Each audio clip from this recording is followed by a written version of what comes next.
Well, hey! Hey, We're back. we are. Another week. We another are video. ready to rock again with a new guitar. And it's gorgeous. It is gorgeous. What do we got? My taste is impeccable. For once. It's it's actually has been one of my childhood dream guitars. This is true. I remember seeing this in Ralph Denier's guitar book, which is one of the most famous guitar books ever known. From 1981. I think it was 1980, 81 he wrote the book, Right. yeah. Or it was reissued all the time. It could have been 78, but I bought it in 81. Anyway, I remember near the back pages it went through each company. And this guy was in the back pages and he says, this was the first guitar to give Gibson shock. First Japanese guitar. With And first original design. Yeah, original design. It has to be original. And yeah. I mean, the quality, I mean, Yamaha pianos are known as some of the best in the world, up there with Bechsteins and Steinways. Yamaha outboard motors. Yeah.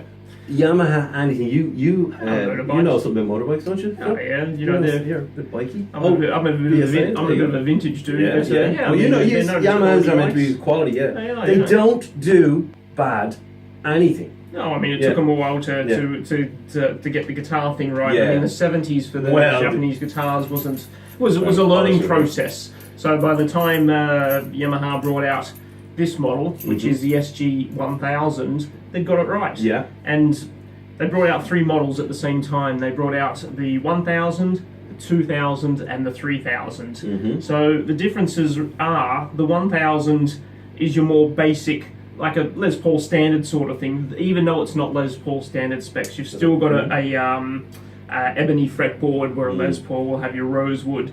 But it would be the closest thing to a Les Paul. And I mean, the finish. the finish is lovely. These saddles Brass, here, very brass. brass is you know they call it the musical metal. Yeah. And you've got beautiful brass saddles here, Beautiful. nice and thick Look at that and bridge. sturdy. Look at It's that bridge. fantastic.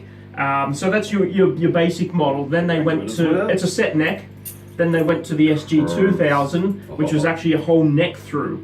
That was the difference between That's the right, one yeah. and the two. Yeah. And then There was more bling. bit more bling, Yeah, you had a more, bit of- yeah, bling up here. Yeah. And especially on the 3000, then they had all the mother of Yeah. pearl explosion. It You had was the mother of pearl, you had incredible, still a neck yeah. through, and then they added another thing, which was a brass block underneath your bridge here, which they called a brass tone block. And again, you know, brass being the musical Shut metal. up, folks, this- 'cause But it's the just 3000 worth were only seeing. solid colours because the way they put in the brass block, apparently. But this model here is actually a 1991 guitar. Yeah, that's right. So Gorgeous. yeah, I was Stunning. surprised they're still making them in the 90s. Well, I know two players off the bat that used them, and that was Stephen Rothery from Marillion.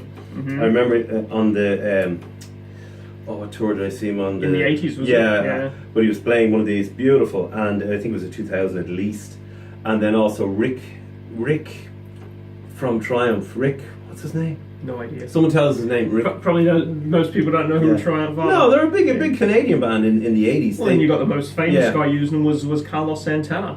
Oh, did he use them? Oh, He there you did. go. I mean, yeah. he was using Gibsons. But it just goes to show you, doesn't it, that back in the early 80s, when there wasn't that much choice, I mean, Yeah. today, it's nuts. You can have what you like, it's ESP, ridiculous. PRS, what do you go. But back then, you had Gibson, you had Fender, and and the Japanese were trying to push through. a lot of dodgy guitars at the time. Well, they're just copies, 70s, pure copies of Gibson Yeah. and Fender. There was and nothing some were done original. better than others, but you know, Gibson, Fender, and then Yamaha came along with this beauty. And I look at the horns, I keep doing this all the time because I love it. Just rubbing the horns, and then I get really guilty, so I start doing this. And I start polishing the horns. We're just supposed to just. Yeah. It's the sound. It's the sound. Sorry, we're still doing a I mean, review here. Right? But it's the sound, and I mean the Oh, it's the construction. sound, but look at the And the construction. Look at the construction. Yeah, look I mean, at it. and it's very 70s Les And Paul. Wait, I'm not going to say all heavy guitars are good, but you can feel the quality in this. You can It's a feel the beau- weight in it, yeah. You know, you're not a fan, are you? I think it's a lovely guitar. Worship at the altar of Yamaha. I can't worship at any altar of anything, but Gibson. no, they're all guitars. I mean, you pick it up, you play it. If you enjoy it, you enjoy it. You know, I mean, a guitar is a guitar. I don't think it matters what's on the headstock. And unfortunately, that was the problem with a lot of people. If it didn't say Gibson or Fender, that you know, they're just like, well, it's not cool. I mean, as I said, the construction is amazing on this guitar. It's got the volute, which how Gibson was making their Les Pauls in the 70s. You know, so it's a strong constructed guitar. But yeah, that's enough jibber jabber from us. Give it some. Are we on? I think we're on. Yeah, give it some salts there. Absolutely. Just start some nice with this tone for starts. Absolutely beautiful. Here we go. Oh, we never even talked about the coil switching on this as well. We will talk about that. We'll talk about that, yeah. I'll just rock for a few moments. Yeah, rock it out. We spoke. Absolutely, we did.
There because I think these are 10s at least. I think maybe even they're very heavy strings. Maybe 10s, yeah. Yeah, it's kind of like. So I usually play 9s, but you know. Yeah. And so you got the full humbucker mode, and one thing cool about this guitar is you've got a coil tap.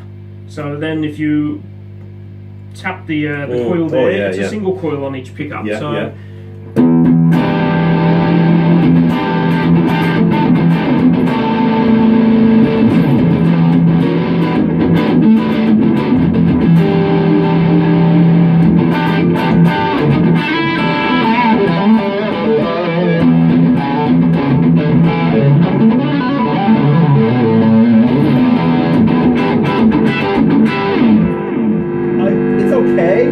Again, it's such a big, thick Gibson Les Paul type guitar that the single coil doesn't really single it from. It's you know, it's better just in humbucker mode, I think. But that's also just grab your strap when you want the single coil thing, you know. Yeah, but see, the whole thing is people talk about body thickness. Yeah. But the thing is, a Les Paul. No. But a Les Paul and a Strat, where the pickups are on the body, are actually in different positions. So that makes a difference. Where a Strat is longer, so your pickup is actually out here, yes, so it makes it again more trebly. Yeah. So people seem to forget where the pickup positioning are on the body make a big difference, and the scale length of the guitar. You know, this is the Gibson scale length, which is the 24 and 3/4, where Fender is the 25.5 inch. Phil? So those two things there. I didn't know any of that. They're the things which really change the tone of the guitar, in my opinion, more than say, you know, the wood and the woods. Sure. But you know, it's all personal. Well, I tell you, it's built to rock. It's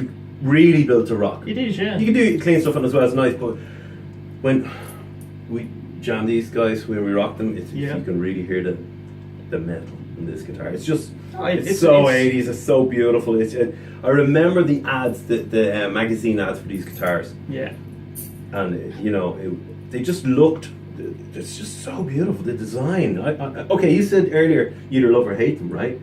Yeah. But I worship at the altar of Yamaha. Well, see, it's funny how opinions are, because, I mean, in the 70s, I think a lot of people, you know, they saw Gibson as they should have kept going with the 59 Les Pauls, and Gibson weren't. So people are going, well, we want something else. So when Yamaha brought this new model out, I think there was a lot of enthusiasm for it, because they're going, well, you know, finally a manufacturer is listening to us. Yeah. And it's funny how opinions vary, where, you know, I've heard people say that, okay, they tried to be a Les Paul but aren't.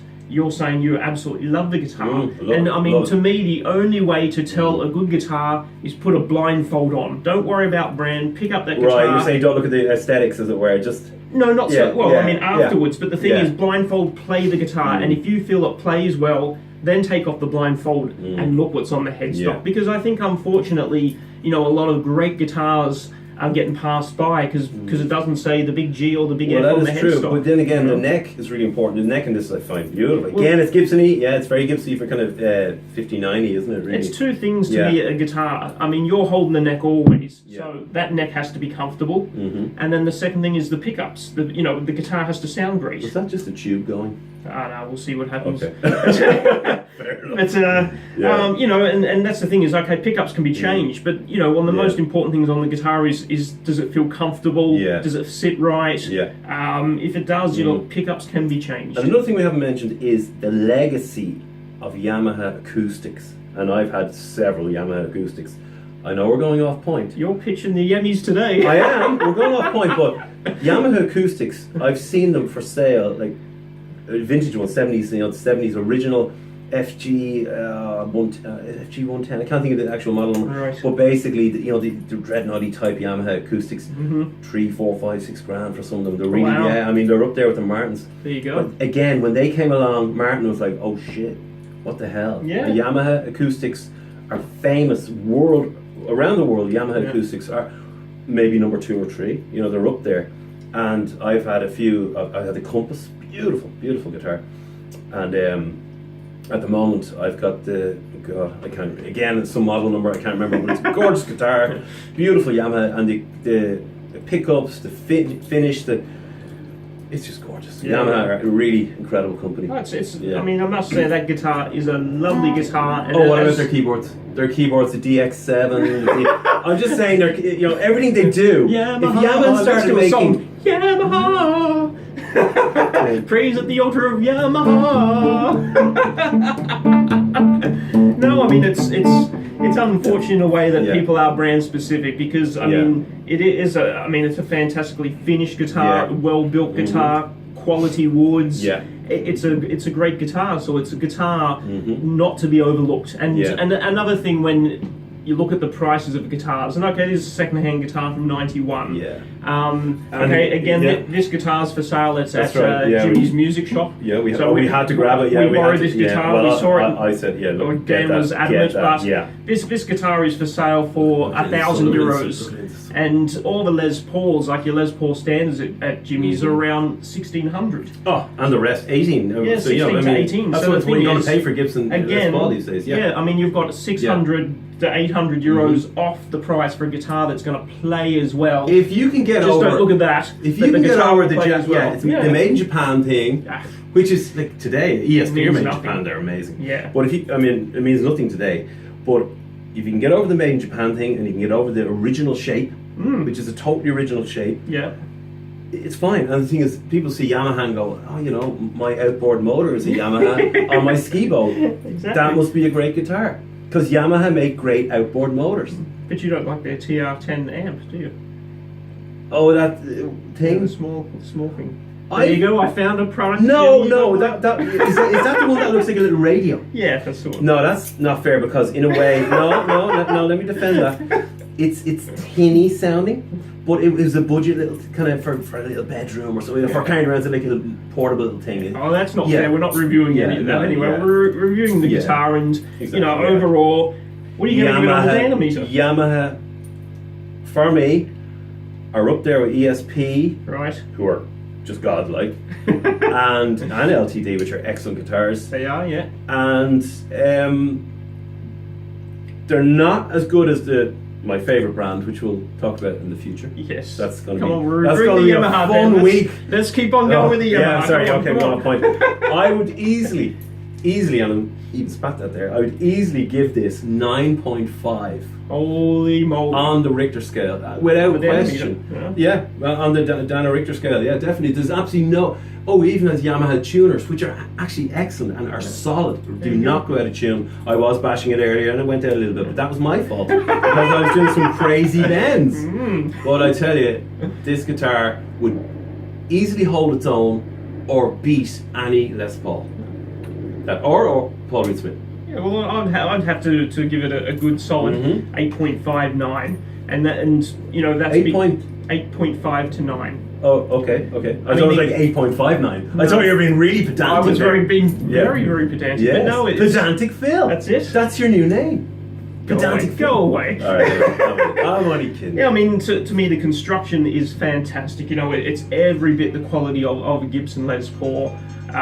It's just the different shape. So if you can get over the aesthetics of the guitar, it rocks as much as any Les Paul. Yeah. And on that note, let's rock. Let's rock it, man. Are we ready? We are.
Well done, sir. Thank you. Thank you very much. See you later.